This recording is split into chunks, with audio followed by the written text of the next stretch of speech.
பார்த்திங்கன்னா அம்மா வீட்டிலேருந்து சாப்பாடு வந்துடுச்சு. சாதம், முட்டை வறுத்து கொடுத்து அமைச்சிருந்தாங்க. அது சஞ்சனா ஒரு பீஸ் மாதிரி சாப்பிட்டா. அம்மா வீட்டிலனா அம்மாவாலையும் சமைக்க முடியாது. அவங்க வந்துட்டு அவங்களும் ஒரு பேஷண்ட்டு தான், சரிங்களா. அண்ணி தான் சமைக்கிறாங்க, அண்ணி தான் சமைச்சு கொடுக்குறாங்க. அம்மா மளிகை சாமான் அந்த மாதிரி வந்துட்டு பார்த்துப்பாங்க. தயிர் தாளிச்சு அமைச்சிருக்காங்க.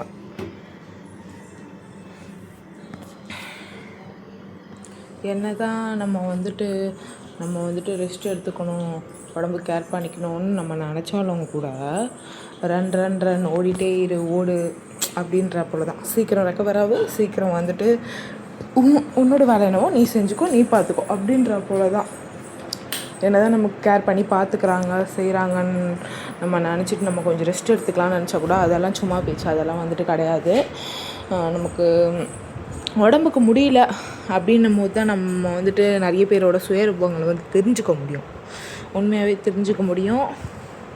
நல்லா இருக்கும்போது தெரியாது, நம்ம கஷ்டப்படும் போது, நம்ம வலிக்கும் போது தான் வந்துட்டு அவங்களோட சுயரூபங்கள் எல்லாமே வந்துட்டு நமக்கு தெரிஞ்சுக்க முடியும். அதனாலேயே சீக்கிரமாக ரெக்கவர் ஆகிடணும்னு நான் கடவுளை வேண்டிக்கிறேன், சரிங்களா. வேண்டிட்டு சீக்கிரம் வந்துட்டு நான் கம்பேக் கொடுக்கணும். இந்த மாதிரி நான் சமைக்கணும், நான் வீடியோஸ் போஸ்ட் பண்ணணும், வெளியில் போகணும், வீடியோஸ் எடுக்கணும், என் பசங்க கூட நான் என்ஜாய் பண்ணுறது வீடியோ போடணும் அப்படின்ற ஒரு எண்ணம், அப்படின்ற ஒரு தாட் தான், சரிங்களா. நல்லது செய்யணும், நல்ல விதமாக அதை கொண்டு போகணும்.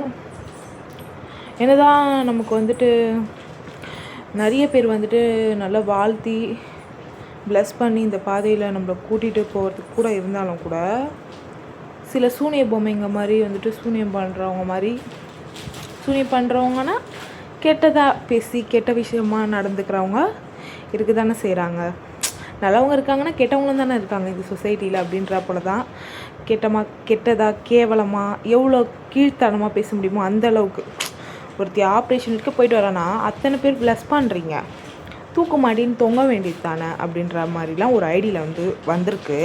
அவன் ஃபேஸையே அவனுக்கு வைக்க தெம்பில்லாதவன், சத்தில்லாதவன் தூக்கு மாட்டிட்டு நீ தொங்கணும்டா. நான் ஏன் தொங்கணும்?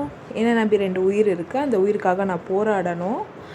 என் லைஃப்பில் நான் அடுத்தடுத்து என்னவோ அதை நான் பேஸ் பண்ணிகிட்டே இருக்கணும், ஓடிட்டே இருக்கணும்.